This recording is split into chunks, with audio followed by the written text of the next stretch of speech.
দিনের ভোট রাতে করে গণতন্ত্র এবং নির্বাচনের নামে দেশকে সারা বিশ্বের কাছে কলঙ্কিত করেছে পতিত স্বৈরাচার।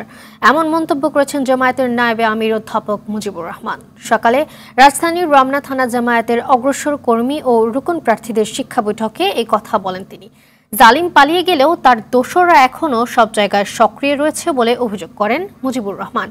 ৫ আগস্টের পর যারা পালিয়েছে সবাই অপরাধী উল্লেখ করে নির্বাচনের আগে দ্রুত সংস্কার কাজ শেষ করতে অন্তর্বর্তী সরকারের প্রতি আহ্বান জানান জামায়াতের নায়েবে আমির।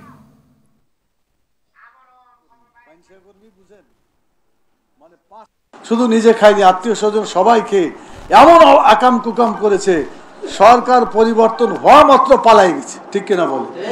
কোনো অপরাধ না করলে তো থাকতো। যত পালাইছে সব অপরাধী লোক পালাইছে এবং এর প্রত্যেকটার বিচার হওয়া উচিত।